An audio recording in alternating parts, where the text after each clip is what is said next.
Americans love their meat, so much so that it's become a part of our culture, from carving big turkeys on Thanksgiving to gathering for barbecues on the 4th of July. Meat consumption isn't just for special occasions either. According to a 2014 NPR article, the average American eats roughly 270 pounds of meat every year. But have you ever really thought about where all this meat is coming from, or what it might be doing to us? The modern American meat industry consists primarily of factory farms, and today I'm going to discuss why we should not be supporting this inhumane, unhealthy, and environmentally damaging practice. I will first focus on the cruel treatment of livestock in factory farms. Next, I will explore the decidedly negative effects meat consumption has on human health, and a few of the adverse impacts factory farming has on our environment. And finally, I will suggest how you can use this information to change the way you shop, and hopefully, the way you eat. Have you ever heard of a CAFO? I hadn't either until I started doing some research into food production and discovered that 99% of all meat consumed in the US is produced on concentrated animal feeding operations, or factory farms. Unfortunately, it seems as though these CAFOs have sacrificed animal welfare in the name of efficiency. According to the Humane Society of the United States, efforts to achieve earlier and faster growth, greater production per individual, and increased prolificacy are the causes of some of the worst animal welfare problems.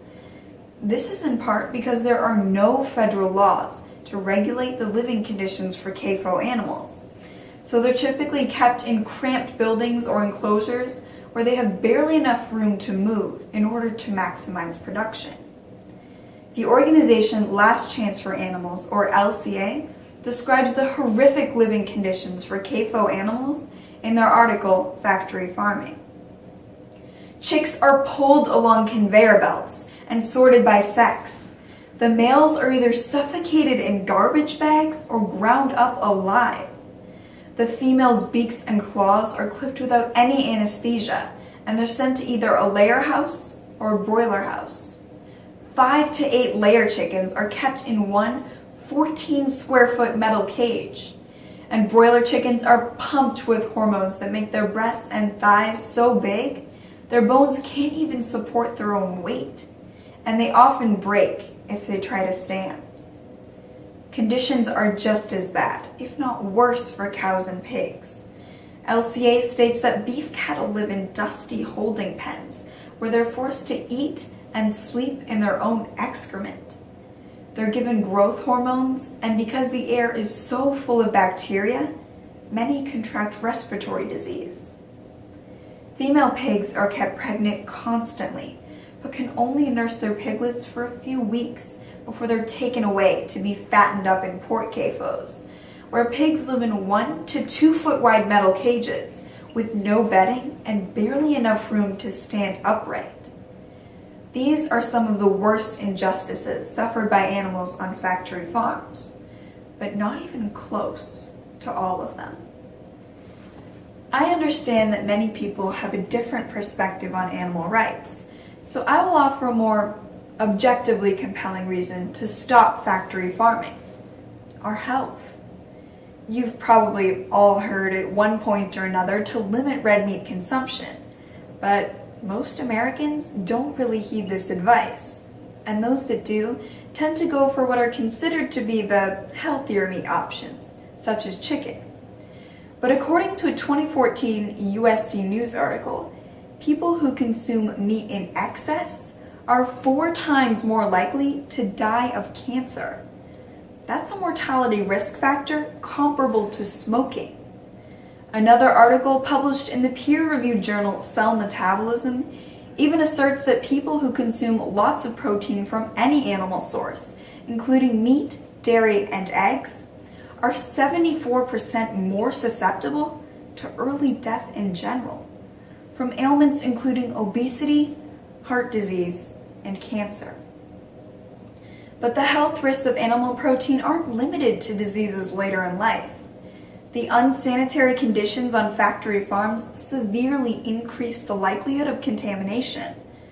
According to a 2015 New York Post article, after testing 458 pounds of ground beef from 26 cities across the country, the Consumer Safety magazine found that all of it contained fecal contamination bacteria, which can cause blood or urinary tract infections.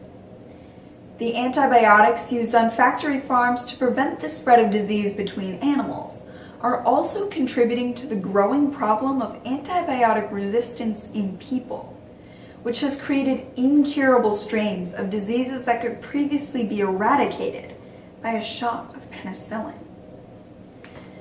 Now, by this point, you may be thinking, I'm not an animal rights activist, and I am perfectly happy eating myself into an early grave. But there is yet another, even more pressing reason to abandon factory farming: its environmental impact. Time magazine's article entitled "The Triple Whopper Environmental Impact of Global Meat Production" divulges that 1/3 of the world's fresh water is used in livestock production, and the remaining 2/3 is being polluted by their untreated waste, which is dumped into giant pits near factory farms and, inevitably, seeps into groundwater, contaminating nearby water sources. Raising animals also requires a lot of land. Although the animals themselves are given as little space as possible, according to NPR, nearly 75 square feet of land and 7 pounds of grain are necessary to produce just a 1/4 pound of beef. This is a contributing factor in the near constant deforestation occurring throughout the world, and somewhat ironically, it could actually be decreasing the amount of available food. According to a Cornell University publication, if all the grain currently fed to livestock in the US were consumed directly by people, the number of people who could be fed would be nearly 800 million. Basically, if everyone was a vegetarian, hunger and malnutrition wouldn't be the widespread problems they are today. Luckily, the solution to this problem is within our reach. The best thing we can do to stop factory farming is to reduce or stop meat consumption, because factory farms contribute to a consumer-driven industry. Doing so also has many other health and environmental benefits, but I know vegetarianism isn't for everyone.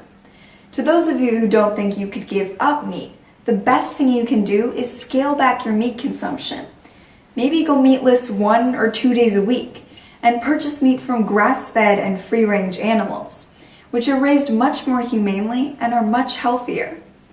They are more expensive, but because you'll be buying less of them, you won't actually have to spend any more money at the grocery store.